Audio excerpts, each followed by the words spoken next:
Flow from Bear River, 107 cubic feet per second flow. Thought I'd walk up the river and just look at conditions. This is where we originally saw the stranded frogs with the big drop-offs. But, you know, the areas now, they've had a couple weeks to get used to the water going from what was a 230. Now it's at 107, but you know, I think it makes a difference in the sediment as well, because here you see really nice gravel and sand, and I think it just makes a difference in how the river responds. I think the river responds to the more natural flow. In fact, this is something we could learn a lot about. Yep, there's somebody in there. Little leaf skippers, I guess. But yeah, this is the Basalt base rock. So we're down to base rock in some areas where it's not... Oh, there's little fish. Little fish on the edges. And those leaf skipper things.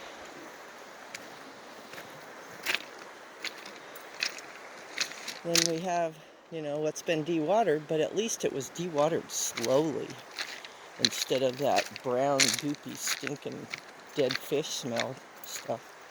So here we are. Oh, more little fish.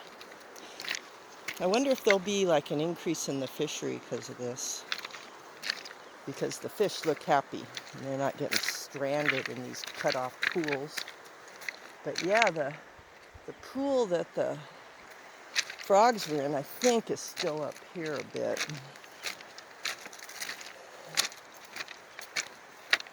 Yeah, if it had been slower then, maybe those frogs would have had a better chance. I didn't see dead frogs, but then I wouldn't. I saw a dead crawdad not long ago. But yeah, here we are. Things are happy here.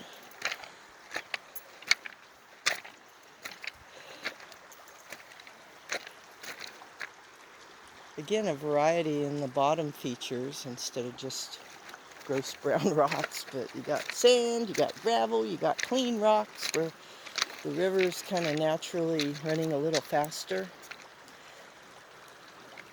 It's just so beautiful and so calming, and I feel better just being down here.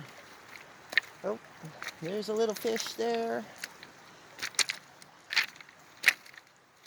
We're almost to the frog pools. And here's a little something. Oh, look, there's a little frog in there. There's a little frog living in this pool. He was jumping around, but he's hiding, and I don't like to ferret them out. But yeah, he was living right next, jumping like a frog, so he's fully developed. I wonder if there's one in this pool. Courtesy the miners, they like to dig these holes. Apparently the cost of gold has gone up, so now they're battling upriver over who gets what hole. I dug that hole. Oh, look, a whole bunch of little fish across that sandy. You know, and I think it's their shadows that I see more than anything. But anyway, yeah, lots of little fish. Oh, here's these poor pools where the tadpoles were. As you can see, the miners made short work of this stuff. But everything uses it in its time. I imagine there's a fish in there. Oh, I'm so sorry. No hope here. Wonder how they got in there. Yeah, see, they're stuck. I don't have a net. But maybe you can see these poor fish. Oh, the frog just jumped in. Ah, okay. Frogs and fish in a little pool right here. And the frog, he can travel, but these poor fish, they're pretty much stuck. So we'll see how that goes. I don't want to make this too long because I won't be able to upload it. So, frog and the fish in the pools. Let's get out here and take one last look at this beautiful clear water at 107. Boy, you know, this can romp in the winter, and maybe it will.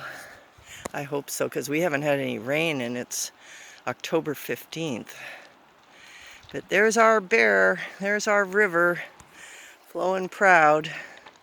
Right in there it's flowing deep and always beautiful and full of life. The life giver. Oh, Mitakuye Asan.